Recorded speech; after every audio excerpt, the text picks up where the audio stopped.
Welcome to Fresh Start Podcast. I'm Dave Henning, and my guest today is Jim McCarthy, author of the Amazon #1 best-selling book, Live Each Day, A Surprisingly Simple Guide to Happiness. Jim has also been a TEDx speaker talking about the topic, What Cancer Taught Me About Happiness. Welcome, Jim. Glad to have you here. Thank you very much, Dave. I'm delighted to speak to you through this remote interview we're doing. So tell me about, if you don't mind, what could be considered a very sensitive topic. Really, a few years ago, you had a sudden change in your life. Tell me about that. Yeah, so I had a career in Silicon Valley and was getting ready for my next phase of my life where I'd start working for myself as a consultant and a life coach, career coach. And then my doctor called me up one day and told me I had cancer. And this was very early stage prostate cancer, but we didn't quite know that until we had to do some more tests and some more diagnoses. And to have a doctor call you up and you hear this voice on the other end of your iPhone talking about radiation, surgery, and survival rates really sort of struck me that and helped me realize for the first time in my life that I am mortal, that I am really going to die someday, that this skin someday really is going to be as cold as this desk here. And so that was a shock for me. I was 49 years old at the time, uh, uh, and had had a very good career and a very fortunate life in Silicon Valley. I'm from Nebraska and lived in Europe for 6 years, and so I've had a very rich, successful, fortunate life. Uh, but really realizing my mortality was just a huge insight for me. And as a result of that, I decided I would only do work that I liked going forward. I always had a dream of living in San Francisco. I'd lived in the Bay Area for about 25 years at that time, but had never lived in San Francisco and always wanted to do that. So I moved up there, soon met a wonderful woman named Stacy, who's now my wife, and we've been together for just over 7 years now. And decided that I had maybe some sort of story or perspective that I could share with people about my diagnosis. And so I started speaking publicly about this. I gave a TEDx talk about it called What Cancer Taught Me About Happiness. And then eventually I took all the learnings from my research and the workshops that I've been doing and wrote this book called Live Each Day, A Surprisingly Simple Guide to Happiness. So that's the high level answer to your question. Excellent, excellent. And that's, I can only imagine, unless you've been through it, to get that phone call is like the probably most devastating thing that you could hear. And then to cope with that, to process that and to handle that. If you don't mind me asking, how long initially, when you got that first phone call, did it take to kind of #1 sink in, and then how did you react? Did you go through like the 5 stages of grief, or a psychologist would tell you about, or how did that work in your situation, Jim? I think it was a bit of that, and it didn't come totally out of the blue. I mean, we hear these very sad stories about people who get a phone call in the middle of the night and their child has died in a car crash or something like that, and that sadly happens every day to a lot of people. So it wasn't like this. I had a doctor's exams, and they said, this doesn't seem quite right. Let's do a PSA blood test. And it's like, oh, that's not a good trend either. Let's do a biopsy. And then it was the biopsy that prompted the call from the urologist. So it wasn't totally out of the blue, but every step of the way I was like, this is not heading in the right direction. And then when I got the call and the doctor started talking about survival rates, I thought, wow, this is, even if it's a 1 in 20 or 1 in 50, then there's some probability there that I didn't think was there before at all. So that day I was very freaked out. I called my mom and dad and my brothers and my sister and shared with them the news. And it was all very shocking for them. I didn't want to share the news with them until I really knew that there really was a diagnosis of cancer. And they were very supportive, but it was very shocking for them. And then that same night, I drank almost an entire bottle of Chardonnay wine by myself. And normally I don't do that by myself, but I kind of felt justified at the time. And then what I did is what I often do in times of crisis in my life, and I went to my laptop and I started writing all these questions I have. How long am I going to live? What's my legacy? What are my regrets? What do I need to fix in my relationships? What do I need to fix with my career? What do I want to do differently? Because from that moment on, I felt like, okay, I have a finite amount of time in my life. Maybe it's a year, maybe it's 5 years, maybe it's 50 more years. But what do I want to do so I live without any regrets and lead a life with purpose and lead a life which really makes me truly happy? And that was the big insight. And it took a few days for it all to kind of, more than a few days for it to kind of all sink in. But then I really started thinking, well, could I move to San Francisco? I've always wanted to. Could I do work that's perhaps different than what I'd done up until that point? And I started realizing that I had a tremendous amount of freedom that I'd never really given myself permission to use.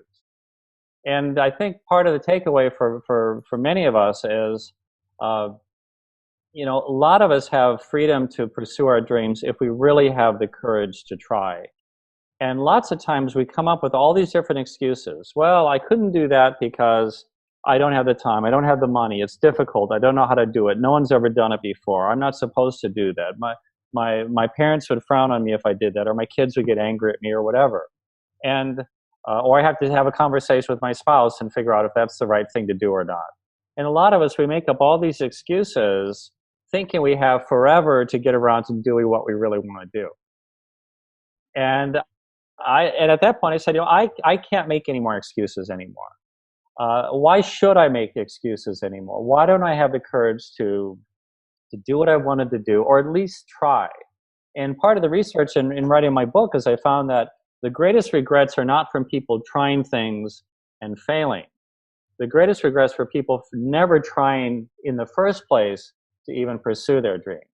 And there's a lot of that kind of research and additional investigation and study that I incorporated into the book so that I would have a scientific basis for all these ideas about happiness and fulfillment and purpose. Yeah, exactly. You said something very unique, which is very important in all of our cases. Give myself permission to try, permission to risk, pursue my dreams, courage. And then, of course, as you mentioned, kind of peer pressure or family pressure. And as you mentioned, you had a very successful career up until that point. And it sounds like, I know in my mind, I feel like the old cliche, the rug has been pulled out from underneath me. And there's a whole paradigm shift that takes place where, wow, I've got to think differently. I've got to look at life differently and leaving legacy. How many of us really think about that when we're in a Silicon Valley tech career and things are going great and yet wow, I do have limits, and we all have limits. Yeah. And that brought you to a point about where you decided to obviously share in the TED Talk, but also to begin to formalize creating a book. What did it look like for you? You sound like me. I like my lists, and so Google and Wikipedia and all these resources are not like the old days of going to the grocery store and buying an Encyclopedia Britannica with your groceries. So it's all available for us. So you began to do that right away, it sounds like. But then how long did it take you to think in terms of, I need to get this message out of how can one be happy, and put some legs to it, let's say, not just the faith alone per se, but really put some meat on the bone, so to speak, with explaining, how can I live this new life that I've been given? Right. So part of it is in Silicon Valley startups, there's this idea of the lean startup, and there's a book called that, which is very popular. And the idea is you just kind of dip your toe in the water, checking out with possible customers or clients whether this product or service is appealing to them. So for me, I had a friend who happened to be at Stanford's business school at the time, And I was talking to her, and I told her about my story, and she said, "Well, Jim, I had cancer when I was a little child, and would you like to come to my Stanford Business School Entrepreneurship Club and just give a little talk about your experience?" And I thought, yeah, sure. And I graduated from there as well, so I was an alum, and I felt kind of comfortable in that setting. And so she had me come in, and I just kind of shared some of my thoughts. What were those 37 questions that I asked myself when I wrote them down on February 5th, 2013, when I got my cancer diagnosis? And I'll always remember that day because it's sort of like a day of liberation, a day of terror in my life, but also a day of liberation at the same time because of this crisis that I had. So I gave this talk at Stanford's Business School, and the reaction was very positive. And I thought, well, okay, let me see if there's another group who will like to hear this. And so I continued to do that over the time. The response was very positive. And then I thought, okay, let me see if I can build this into a workshop where the corporate clients or different sorts of organizations will have me come and speak. And then so I did that for several years, and I thought this is nice, but I think forcing myself to write a book will force me to crystallize my thoughts, really dig deep into the scientific research, more than just nice ideas, but really, what does the research say about mindfulness? What does the research say about stress reduction? What does the research say about living in the moment, and which means forgiveness and letting go of the past and not being too anxious about the future either? What does the research say about purpose and who lives the longest and who's the happiest as a result of hard work and doing things that they're passionate about? So a lot of those are things that I incorporated into the book. And as you're totally aware, as I am, there's hundreds and hundreds of self-help books in the world, and I've got I've got a library back there. That's the books that my wife let me keep. I think I gave away 300 books from graduate school that we've been dragging around when we move. But a friend of mine who actually is out of the village in Kenya. He got a full ride to Stanford, and he was helping me move these bookcases in one day. And he said, "Are those books for show, or do you actually read them?" so so I answered like a college professor down in Pasadena once said, "Some of them I've read twice." So yeah, and I've written a book as well that hit number one in its category on Amazon, and that's very rewarding. However, as you know, as I mentioned, getting back to the main point and main question is, what makes your book different from all of the dozens and dozens of self-help books that are out there, Jim? So good question. And first of all, there are many, many very good books that are out there, and I'd suggest to anybody, read one or two and really implement them in your life, rather than having 20 on your shelf and not reading any of them. So that's part of the advice. Is sometimes a strategy or plan, any plan, is usually better than no plan. So I'll start with that. But on top of that, what I try to do is really condense a lot of the best learnings and best teachings from a lot of different perspectives. You could easily read a 200-page book just on meditation, as I have many books like that. You could read a 200-page book on forgiveness. You could read a 200-page book on career purpose and planning. You could read a 200-page book on how to develop habits that will stick, so that you actually have good habits every day, that you can be disciplined and you can actually make those work. What I did is I took all those different kinds of topics and more, and was able to condense them into a cohesive, well-organized book. And so you don't have to read 200 pages on meditation. You could read 20 pages, very focused, where I share the best practices of meditation and also a lot of the scientific research behind it. So I condensed a lot of these things into my book. So I think it's very broad, but at the same time, I didn't want it to be superficial. So I have, I think, 251 endnotes for all my scientific research and sources in the book. So I very rigorously looked at the best thinking, the best practices, the most scientifically rigorously proved concepts that really work for people. So I think that's part of what makes the book much more rigorous than When people hear a self-help book, they think, oh, this is really fluffy. This is a lot of BS. There's no proof behind any of this. This is just what Right. you think. It just sounds nice. And I think I'm a pretty well-educated person. I want something to be scientifically grounded and rigorous. And so those are a couple of things that set aside my book. Can I add one more point, Dave? Yeah, of course. So another point is, in addition to that, I wanted the book to be more than just a person sitting back and just kind of, oh, this is nice. Oh, this is nice. Oh, this is nice. And they get done with 250 pages, and there's no action plan. There's not even any real introspection on their part. So I made sure that just as I was asking questions of myself on February 5th, 2013, how long am I going to live? Who's going to be there when I die? What are they going to say about me? How can I improve these relationships? How do I feel about my work? What am I proud of? What do I wish I had done? What are my regrets? On through the list. I make sure all of those are questions in the book as well. And then I encourage the reader to actually take time and sit down, whether it's on their laptop or on their phone or on a pen and paper, and really write out answers in as much detail as you want. And in doing that, it really forces you not just to kind of ruminate about it, but to really put down your thoughts. There's all sorts of research on the power of writing and journaling as therapy. And then come up with an action plan of, okay, if things with my sister are not great, and I want to improve my relationship with my sister, what do I need to do to improve that? Do I call her once a month? Do we start scheduling something? Do I write her a long letter? Do we go for a walk if we live together? So the book is very much based on thinking about things, writing things out, and then coming up with an action plan to actually make real substantial changes in your life. And I think that's different from many self-help books.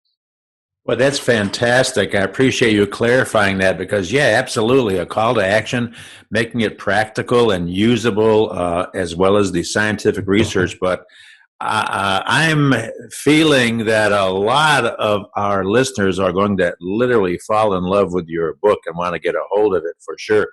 I like practical stuff that works. As you say, there's tons of stuff out there, and you got to have a filter on at some point as Right. well. But interestingly, you published this book, "Live Each Day," less than a year before this pandemic started. And has that changed how you view the messages in your book, or maybe it's even more applicable right now? It's really more applicable than ever before. And obviously, I didn't anticipate a global pandemic.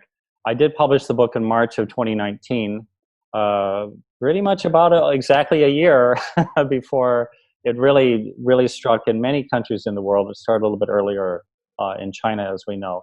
So I think it really reinforced some of the messages. Uh, One of them is to enjoy your life with whatever comes your way. Enjoy the here and now as much as you can. Part of that is from pleasure, and part of that is from purpose. So I have this whole happiness framework in there. So pleasure is enjoying things and having fun, and but purpose is doing what's meaningful. Another way to think about that is I quote Dan Gilbert, who's a professor at Harvard University, who's given some great talks, and he has a quote in there that I include, which is, "We're happy when we have friends, and we're happy when we have family. And pretty much everything else we do to make us happy is just to get us more friends and family." And I think in these pandemic times, many of us are in lockdown. Many of us are with our families a lot more than we normally would be, whether we want to be or not. We're sharing the same space. We're sharing the same home. Maybe people are visiting family, and they're doing a lot of cooking at home. They're not going out to restaurants or all the normal activities that they do, let alone going to work and being in an office all day long. So I think what people are finding is that this time with family can be very rewarding and very meaningful and very profound in a way that they really never. I know I didn't have this much family time before. I'm visiting my wife's family right now, and you see the sort of the playroom behind me here for the kids, and they've been kind enough to relinquish it so I could do this call. But I think the message is more relevant than ever. And I also think that people are realizing They're seeing their family members pass away or friends pass away. So mortality is much more present than and in the daily figures that we're seeing than we're used to seeing. So I think we're all a bit more reminded of our mortality than before. And I think many of us are asking, what's really meaningful? What's really purposeful? I'm healthy today, but I could be dead from the pandemic a year from now. It's absolutely possible, or even 6 months from now. So given that reality, what do I need to do to make my life as purposeful and meaningful and beautiful every day, whether I live for another 50 years or not? Does that make sense? Yeah, absolutely. Perfect. Yeah, and you hit the nail on the head, so to speak. I think I'm throwing in way too many cliches lately. Sorry about that. No problem. Absolutely true. I just actually interviewed a lady in Singapore. 15-hour difference, but she's actually has family and kids in college here in the States and has lived in DC and worked for NASA and a lot of companies. But her husband came down with COVID-19 and was in the Singapore hospital for an entire month. And he came through fine. However, she had to be quarantined with her one younger son that's home with her. The purpose behind all I do these days and with this podcast is to talk about hope in these kinds of times. And as you mentioned, we have a perfect time, if we'll take it, to slow down and to meditate, to concentrate, to think, and to read your book, of course, obviously, for sure. So these can be, who is the famous person that said were the best of times? Were the worst of times. Right. So it's your choice. It's both and it's a juxtaposition there for sure. But I want to ask you this: how can I help you? How can people learn more about you and your message? Do you have a website that I can send people to and get in touch with you and help you out in any way that I can? Thank you, Dave. Yeah, so my name is Jim McCarthy, and my website is jimmccarthy.com. So that's spelled JIMMCCARTHY,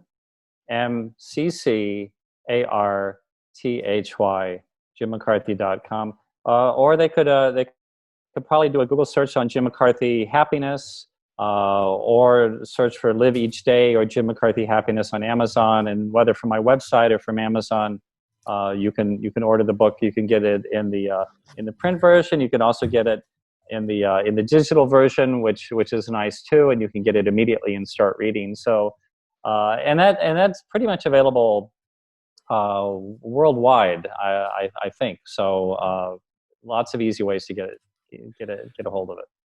And so now that you've made this career shift as well, what are you up to these days, in addition to traveling, obviously?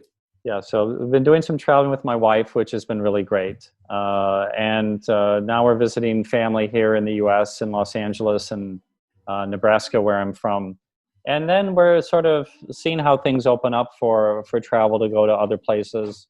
And then I'm, continue to promote my book. But I've been taking a little bit of time off to enjoy my life, and at least I practice what I preach. It's been a bit of a sabbatical, I guess you could say, but given the way that the world has changed in the last 6 months, we're really glad that we've been able to do some travel before it became really quite difficult to do.